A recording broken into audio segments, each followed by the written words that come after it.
Now, a lot of people may be asking themselves, why in the world is Dave Emory going to talk about the UFO phenomenon and ETs and things of that kind? It is with a feeling of necessity and also with a little bit of trepidation that I do so. People are calling me nuts so far. Wait till they hear this and they'll really think I'm out of my mind. But that does come with the territory, and my motivation in talking about this at this time has much to do with the motivation for my doing Radio Free America 37 at this time, or actually for the last 3 months. There are a lot of things that are coming to a head, and among the things that appears to be coming to a head is the gross fiscal abuses the gross physical abuses too, but the gross fiscal abuses that this country has engaged in for the last 12 years are about to come home to roost. Many observers of the banking system are predicting banking failures to be announced predictably after the election. Citizen Perot has had the temerity to bring that up. So far, the major candidates have avoided that. But I think there are many things that are going to be coming to a head in the not-too-distant future, whether that's a year or 2 or 10 years. 10 years in terms of the sweep of history is a very short period of time. And I think it is necessary to examine the UFO phenomenon, both the political and sociological aspects of it, and also the technological aspects of so-called UFOs. The motivation, again, for doing Radio Free America 37 and for doing this lecture is the same. I had felt for a long time that at some point I would do a program about how the U.S. lost the Second World War. I know a lot of people, a lot of listeners were upset that I wasn't covering, quote, current stuff, unquote. Well, there are a lot of people covering current stuff, including at this point even the major news media can't avoid covering the current stuff, can't get around Iran-Contra, can't get around Iraqgate, I can't get around an awful lot of things. They've been trying to do so. But nobody is going to do what I did with Radio Free America 37, and I felt it was essential to lay down a framework, a foundation, so that people understood basically why America's ice cream has turned to horse manure. And it occurred to me that if banks are going to be failing after the election, and I should say that I'm not an economics expert, I know something about it, but if major commercial banks begin to fail, I don't know whether there will be a precipitous financial collapse a la 1929, or whether, as I suspect, there will be a gradual collapse. There are more safeguards, including computer regulation of the capital markets, but in a global economy which is badly recessed at this point, and with an with various nations' economies interlocking, I am very, very frightened by what might happen if the banks begin to collapse, and I think all right-thinking citizens should be as well. It occurs to me that if commercial banks are going to begin going, and if the economy is going to go, non-commercial radio, particularly the relatively small stations that I operate on, are going to be among the first casualties. So I really do not know how much more time I'm going to have to communicate the essential message that I have attempted to communicate. So given the indefinite, certainly finite period of time that I'm going to have to get the word out, and given the fact that it may be a very short time before non-commercial stations, including KFJC, begin to go under, I felt basically that it was time to nail the thing down once and for all. Radio Free America 37 basically explains the past. What I'm going to do tonight is to predict as best I can the future within certain limits, because I would not pretend to be able to do that past a point. Now, as to why I'm going to talk about the UFO phenomenon, it is a political phenomenon. One of the 2 major books that I'm going to be relying on for the information I'm giving this evening, a book called The Messengers of Deception by Jacques Vallée. In fact, I think I have a copy of it. In fact, I know I have a copy of it with me. One of the most important books ever written, in my opinion, is this book right here. It's called The Messengers of Deception by Jacques Vallée, a man who has a PhD in computer science, who used to be right down here at Stanford University. And he had a couple of experiences which led him to explore the UFO phenomenon. And in this book, he does not attempt past a point to pin down what UFOs are or are not. He explores a number of different working hypotheses concerning what they are. But what he examines in great detail, and I think this is a vital book, and I would encourage all of you to go out and hunt down a copy of it. It may not be that easy, but it is still around. It's out of print, but it's still around, and it's an important book to read.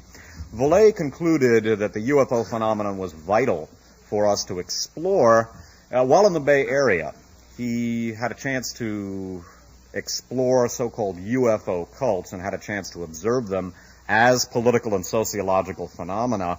One of the things that's quoted in this book is an installment, I guess you would say, of the Question Man from the San Francisco Chronicle editorial page. Most of you, I'm sure, are familiar with this. It's a series of questions. They interview about 5 or 6, quote, men and women on the street, unquote, and ask them a question and get all of their responses. And in 1977, the Question Man asked a number of Bay Area residents whether they thought we had been visited by beings from another planet and whether there might be so-called ETs living among us, and they all answered yes, some of them with varying degrees of conviction. Plus, Vallée himself had a very interesting experience. He was working at an observatory in France, and through the very sophisticated telescope that was at this observatory, they observed a so-called UFO. They observed an unidentified flying object, and of the 8 scientists who had a clear visual examination of this, only Vallée voiced a willingness to talk about it publicly. The other 7 people said that they were not going to risk their reputations as professionals by getting themselves pinned into the corner of being nutcases by talking about the UFOs.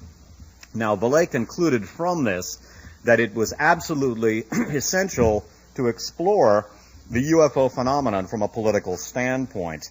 He felt that there was something out there. Whatever it was a real phenomenon, whether it was a manifestation from another dimension, whether it was people from another planet, whether they were technological devices or some sort of a psychotronic device from this earth. Whatever they were real, and the manipulation of the awareness of these things was such a powerful tool for social control that, as Vallée put it, we must come to terms with this phenomenon, or else, quoting his exact words, we shall awake one day to find strangers wandering through the ruins of our civilization. The belief in ETs and UFOs is growing. A great many people believe that they're real. A great many people believe that we are being visited and have been visited for quite some time by representatives of a superior race with superior technology. Anything that is widely believed is a political and sociological phenomenon, and it must be examined in the clear light of day. Vallée, to his credit, understood this, and of the 8 scientists at this observatory, he alone said that they should go forward. The other 7 said, baby, we're not touching this. People will say we're nuts. We won't get any more grants. We won't get, our careers will be ruined. And Vallée understood the potential of the UFO phenomenon for social control.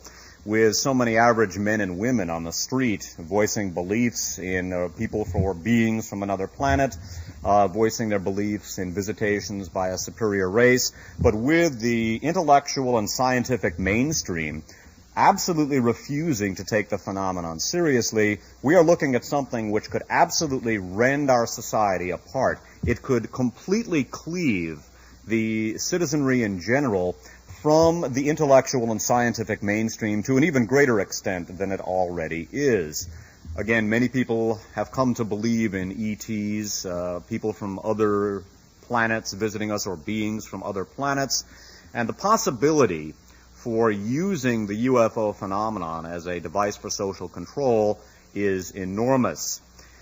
The disintegration of our financial system, the reduction in educational values in this country, and above all else, the enormous damage being done to our environment has led me to feel that at some point, people will be so beset by a deteriorating, if not ruined economy, by poisons in their food and water, by an eroding ozone layer.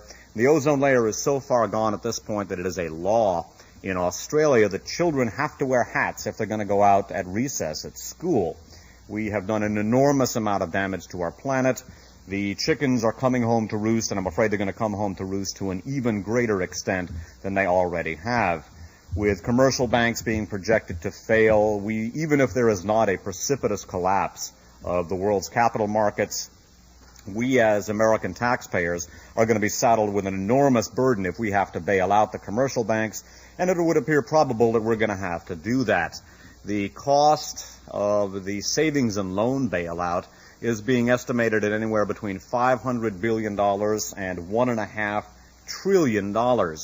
In a speech before the National Press Club in Washington, D.C., Gore Vidal pointed out that the cost of the Second World War, updated to contemporary dollars, would only be $460 billion. So the savings and loan bailout is going to be costing the American taxpayer somewhere between 1 and 3 times the cost of the Second World War, on top of everything else that we have to finance. And the commercial banks are going to make that worse. What I'm afraid of is that the already pressing conditions in this society are going to become so overwhelming that people will willingly surrender not only intellectual and religious belief, but political control over their lives to anything that might appear to offer a miraculous solution. It should be noted, and Vallée goes into this at considerable length in The Messengers of Deception, that during the period of monarchy in all societies, this was true in Asia, it was true in ancient Egypt, it was true in Latin America, it was true in Europe, absolute monarchs ruled by virtue of the belief, the mandate that they had been ordained by the heavens to do so. The French kings were viewed as descendants of the sun, as were the Inca kings and the Mayan kings. The notion that absolute rulers have a divine mandate to rule absolutely is an old and well-documented phenomenon. In this age of science, and in the age in which science has for many people become, belief in science has become something of a secularized religion, the notion of having an absolute ruler rule by virtue of divine right is one which may not gain as wide acceptance as it once did. However, if people can be convinced that a race of superior beings from another planet has come down and that they are far more advanced than we are technologically and intellectually and morally, then they might very well be willing to surrender belief and surrender control of their lives to a totalitarian ruler. It should also be noted that around the world, not just in the United States, the growth of what I personally view, and I do not mean to offend anyone here if they are a believer in any of the things I'm about to enumerate, but around the world, the growth of fundamentalist and irrationalist religion, not just fundamentalist Christianity, but Islamic fundamentalism, some of the so-called New Age religions, and the term New Age is one that is really too broad to use past a point.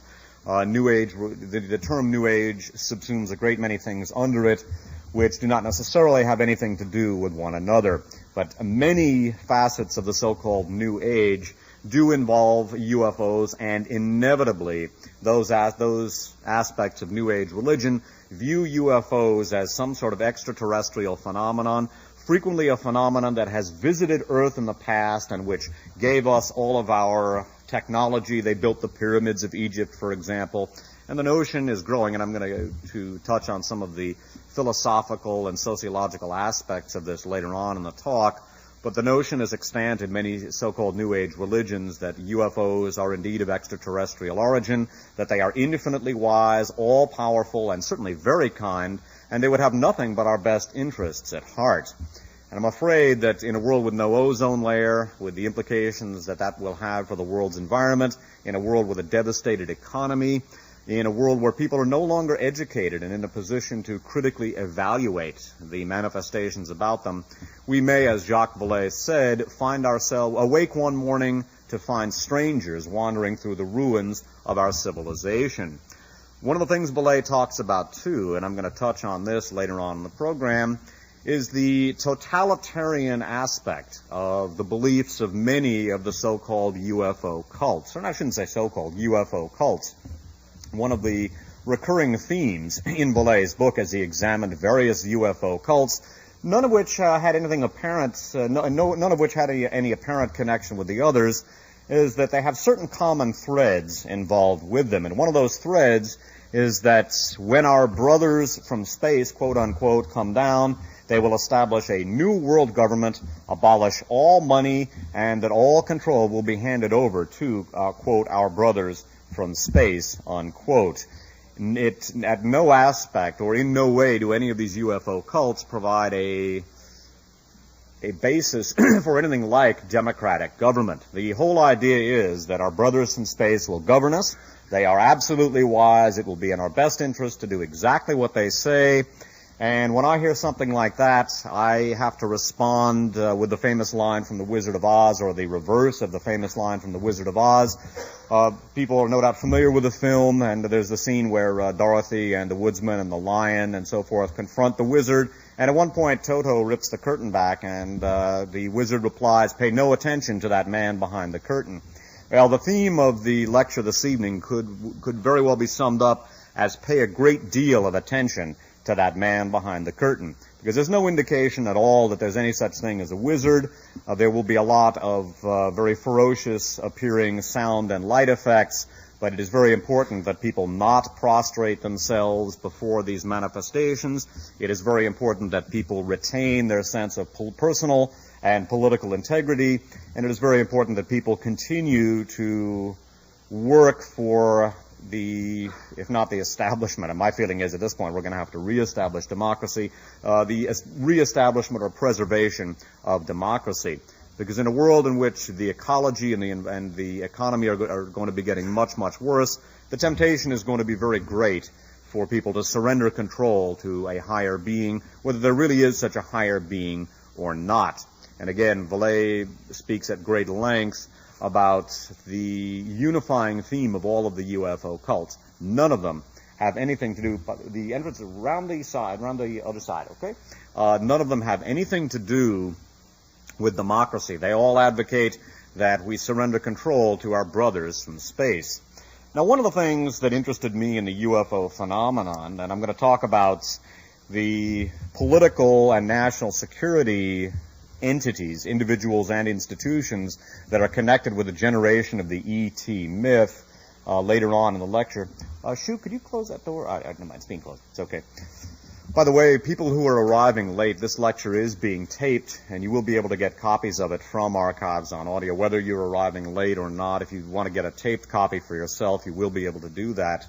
One of the things that interested me in the UFO phenomenon, aside from the fact that the origins of the E.T. myth and so-called contacts with E.T.s originated with people and institutions which I had come across in my political research, the UFO phenomenon has generally been portrayed within two totally opposite extremes. One of the extremes, one of the explanations for the UFO phenomenon has been that people are simply seeing well-recognized phenomena that they were not familiar with, such as the thermal effects of air inversions, or pilots who claim to have seen, or people who claim to have seen UFOs were simply seeing the planet Venus or the planet Mars on an especially bright night.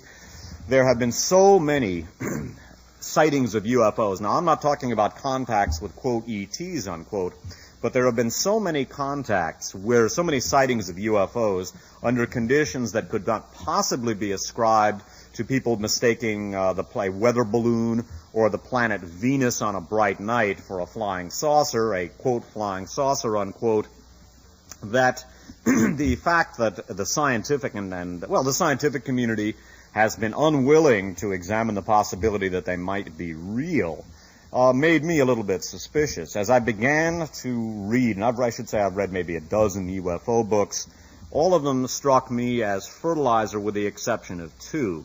One is The Messengers of Deception by Vallée, which talks about the political and sociological implications of the UFO phenomenon and the ET contact syndrome.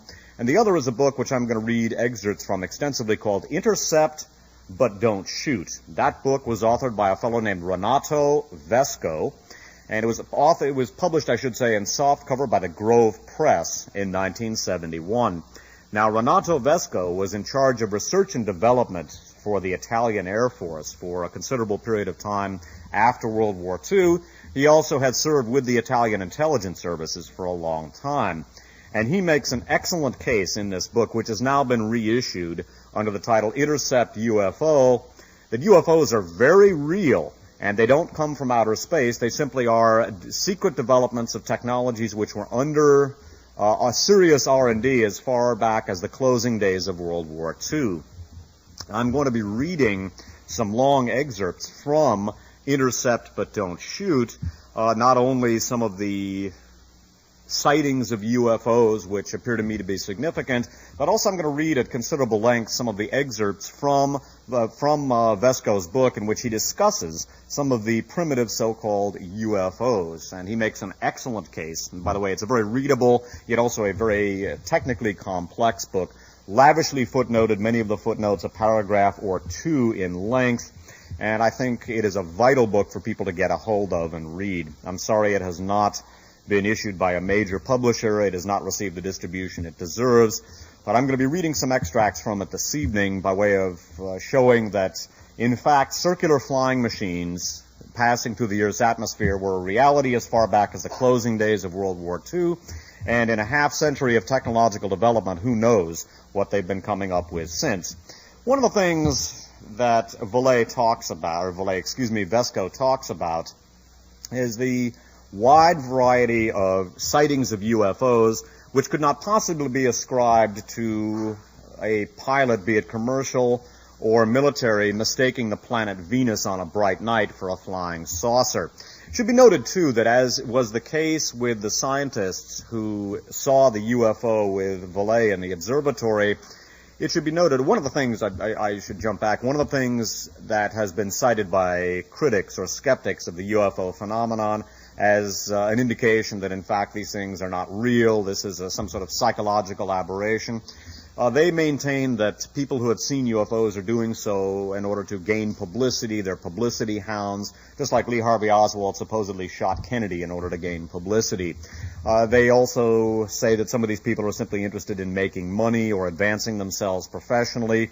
It should be noted that a commercial or military pilot is not only going to be familiar with what a weather balloon looks like, they're certainly going to know what the planet Venus looks like on a bright night, and they're not likely to mistake that for a flying machine in the Earth's atmosphere.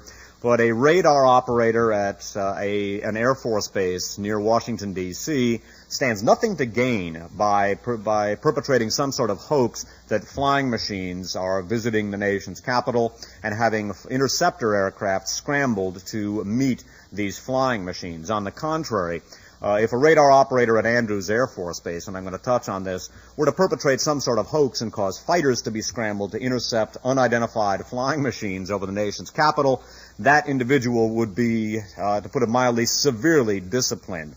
No professional of any kind stands very much to gain from claiming to have seen a UFO. So one of the arguments of the critics, namely that this is some sort of psychological aberration, or these people are looking to make money or advance themselves professionally or gain publicity, that doesn't hold too much water. Vesco goes into a great many sightings of UFOs. One of the most compelling is a sighting of a number of unidentified flying objects over Washington, D.C. Now, even if there was an individual or two who was seeking to gain publicity, or perhaps get themselves drummed out of the service by creating some kind of a hoax, if one person were to attempt to create the hoax, other operators at other radar stations, other pilots, including the pilots of interceptor aircraft, would not see these phenomena. And in fact, there are numerous examples of radar operators or other pilots sighting a UFO, which was then sighted by other aircraft and or radar stations. One of the most dramatic of these UFOs, sightings, I should say, occurred on July 20th of 1952. I'm going to read now an extract from Intercept But Don't Shoot by Renato Vesco. Due to the technical nature of much of Vesco's analysis, I'm going to be relying on read extracts, much as you've heard on my radio program during this lecture, to a greater extent than I usually do in a public address. Vesco writes in Intercept But Don't Shoot, at 12:40 a.m. on July 20th, again this is 1952, excuse me, the radar screen at the CAA Traffic Control Center in Washington, D.C. revealed the presence of 8 unknown objects flying at about 100 to 130 miles per hour in the vicinity of Andrews Air Force Base in Maryland, about 15 miles southwest of the capital. From time to time, the radar blips showed that the objects shifted course rapidly, often moving against the wind, and that when they climbed, they rose absolutely vertically. I would interject, no weather balloon is going to operate the way these things operated, and certainly the planet Venus isn't going to do it either. The possibility that it was a squadron of jet fighters could therefore be ruled out. Toward 1 o'clock, the blips disappeared as suddenly as they had appeared. That is, they moved out of the area covered by the radar beam, only to reappear some minutes later in the northwest over the Capitol. The controller on duty then informed Senior Controller Harry G. Barnes, B-A-R-N-E-S. He, Barnes, was skeptical concerning these moving lights in particular and UFOs in general. At the time, he supported the ideas of Professor Menzel, M-E-N-Z-E-L, author of a clever, if useless, theory that the saucers were, quote, mirages caused by thermal inversion, unquote. Barnes insisted on personally checking the radar apparatus and found that it was functioning perfectly. During this interval, the control tower at the National Airport also got a fix on the mysterious apparitions and computed their speed, finding that one of them had flown through the upper stratosphere for about 8 miles at the astonishing speed of 7,200 miles per hour.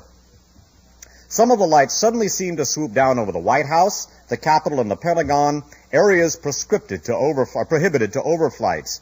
A number of people working on the outskirts of the airport later agreed that there was a large, round, glowing object followed by others flying at higher altitudes, all variously colored and flying toward the south. Now notice the different number of people confirming this. This is not some sort of lone nut or a publicity hound.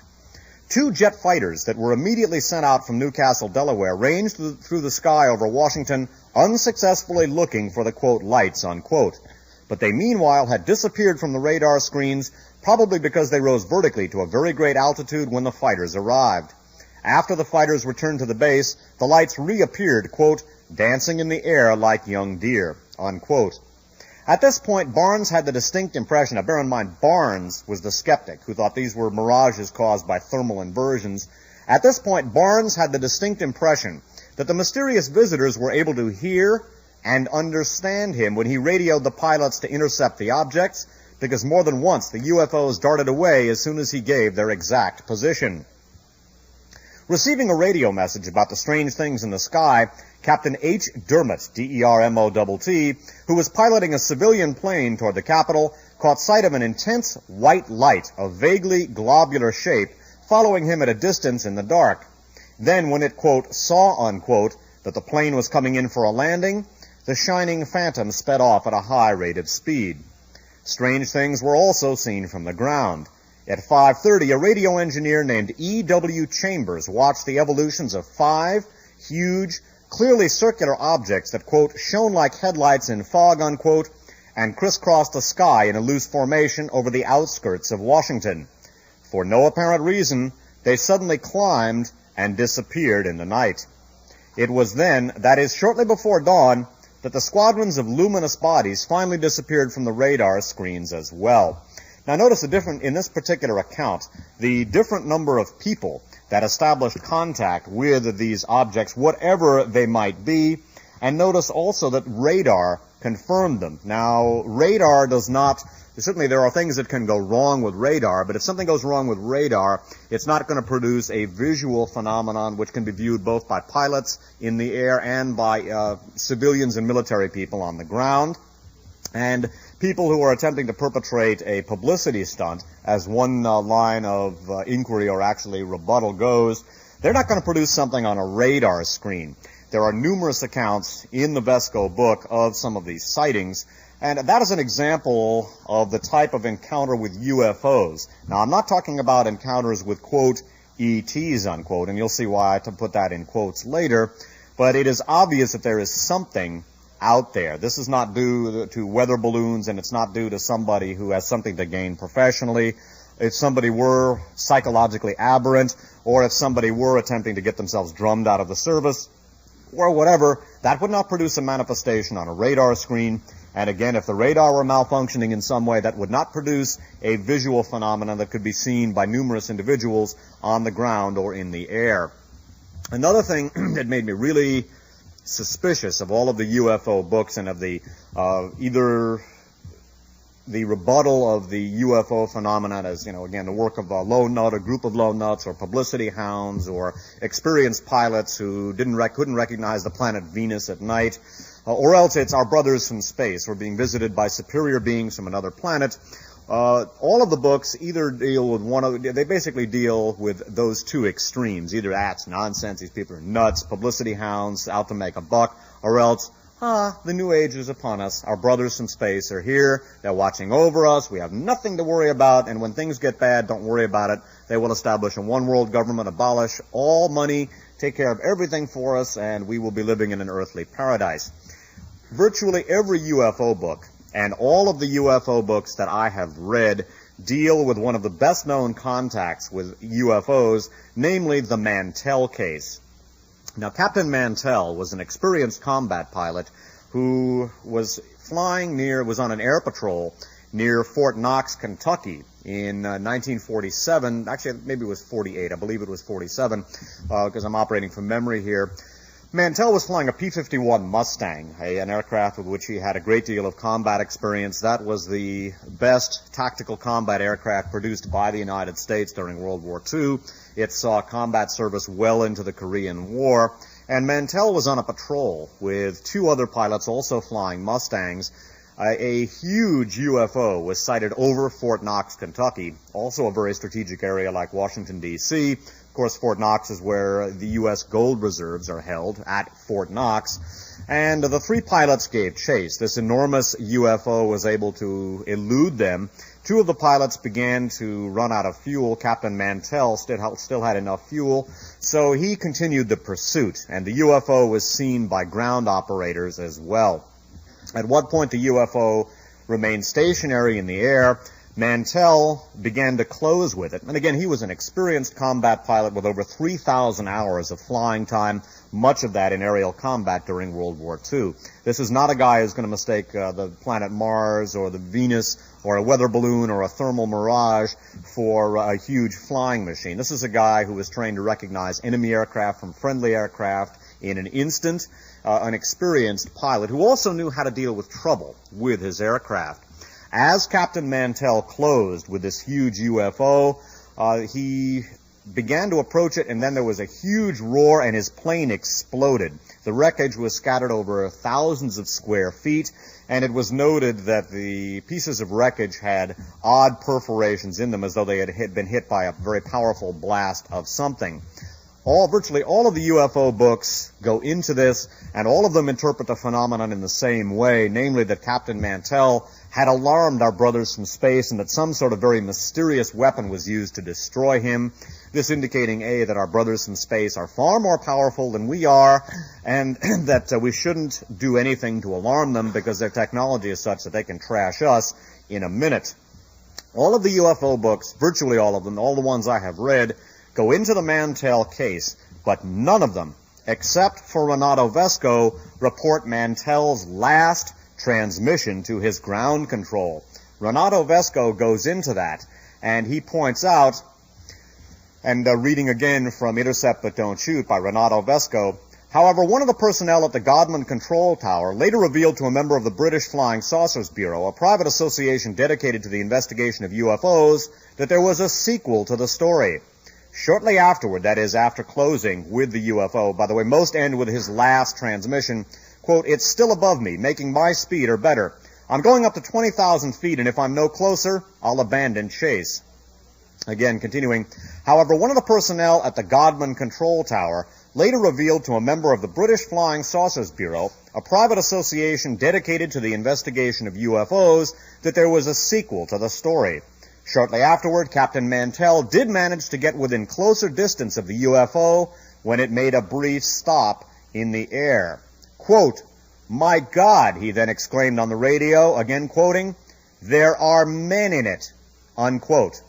The rest of his words, if there were any, were drowned out by an indescribable crescendo of noise. Then came a terrible crash, and radio contact was broken. There were other UFOs as well. I found it very significant that that last transmission is not generally reported in the accounts of the Mantell case because it is terribly significant. People who have seen, quote, UFOs, unquote, have been described as nuts, or else the UFOs are being ascribed to our, quote, our brothers from space, unquote. Well, if there were, and there are too many sightings, both by radar and ground and air observers, of too many UFOs for it to be dismissed as the planet Venus or a weather balloon or mirages produced by thermal inversions, at the same time, the notion, and this is what you find in most of the UFO books, the notion that these obviously are being produced by people, by beings from another planet with superior technology. What is really nutty is not the notion that, well, what is really nutty is not the notion that all of these phenomena can be ascribed, I should say, to psychologically aberrant people or publicity seekers or whatever, or that anyone who would think that the UFOs are anything but real obviously don't believe in our brothers from space. What's really nutty is to assume that a flying machine in the Earth's atmosphere would not have, quote, men in it, unquote, or to update it into a non-sexist context, people in it. On the contrary, if a flying machine, a large flying machine, was sighted in our atmosphere, it is logical to conclude, the most logical conclusion would be that there would be, quote, men in it, unquote. But all of the UFO books leave out Captain Mantell's last transmission, and that led this particular investigator to begin sniffing the air, and I detected a familiar odor, and what that odor is, well, the substance that gives it off is warm, and it's brown, and there's a lot of it around, more all the time, it would appear. That was one of the many things that made me suspicious about the polarization of the UFO phenomenon. Again, either it's publicity seekers, it's nuts, it's the planet Venus on a bright night, it's a weather balloon. Weather balloons don't perform the way these things are performed, or else it's our brothers from space. We're being visited by a superior civilization, and all we have to do is just sit back and turn control of our lives over to these superior beings, and everything will be hunky-dory. We will be in Fat City. Well, I don't buy it, and again, the treatment of the Mantell case in the Vesco book, I think, is one of the definitive elements in the UFO phenomenon.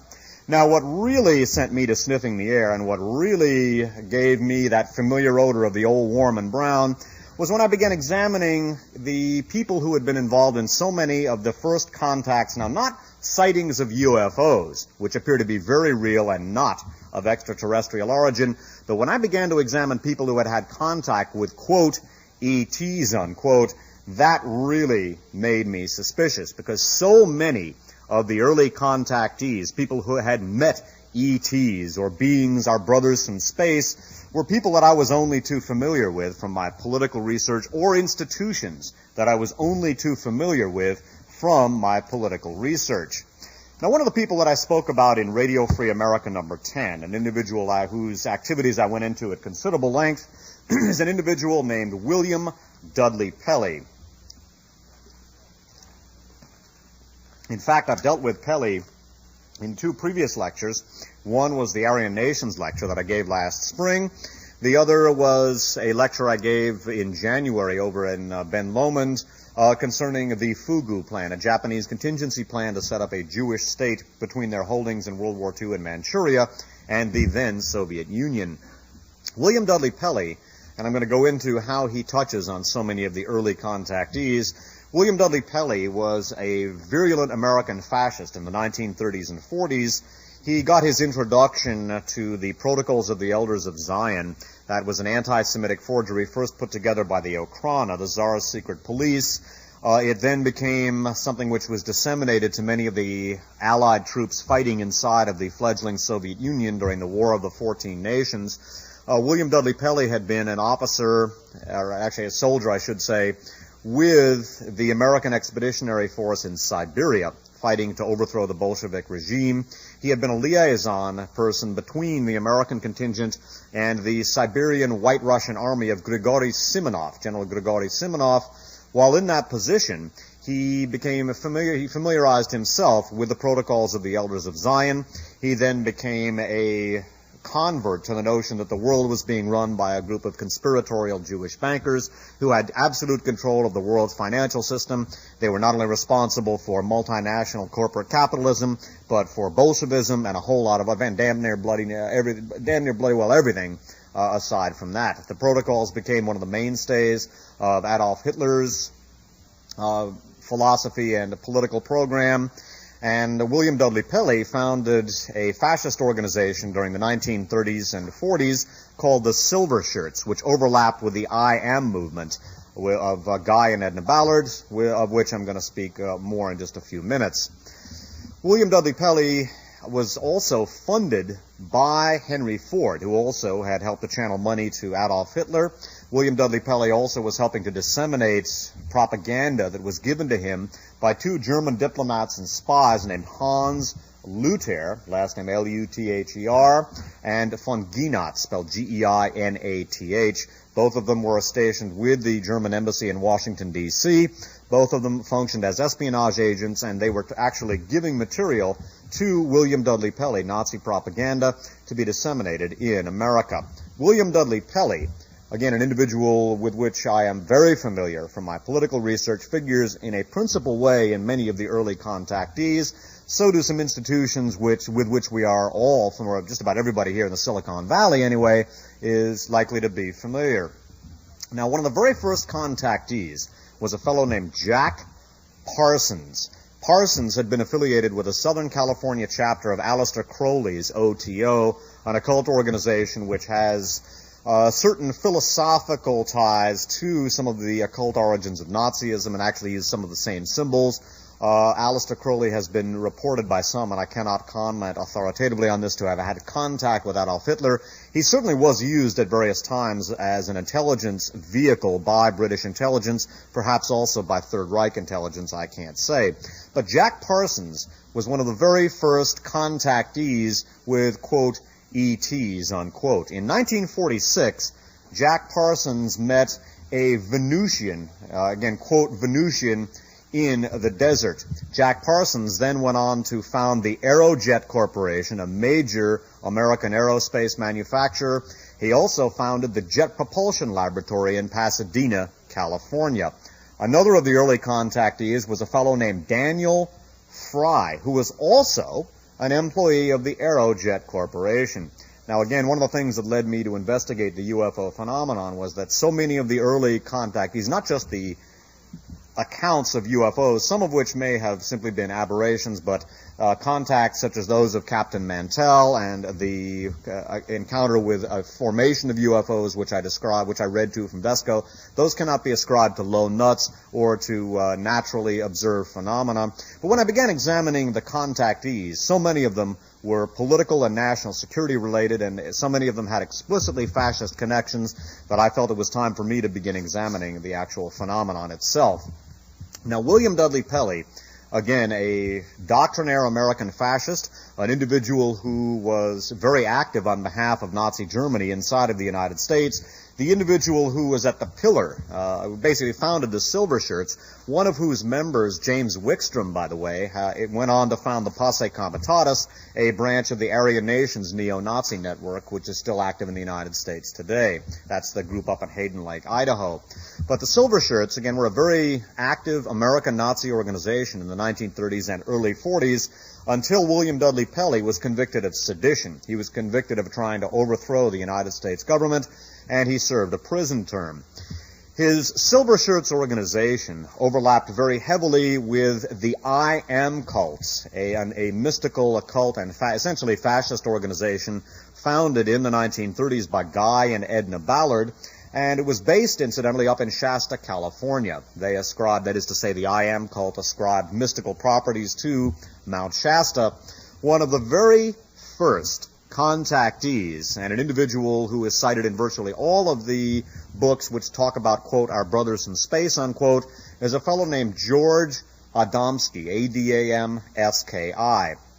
Adamski was affiliated with the I Am cult and the Silver Shirts in the pre-World War II period.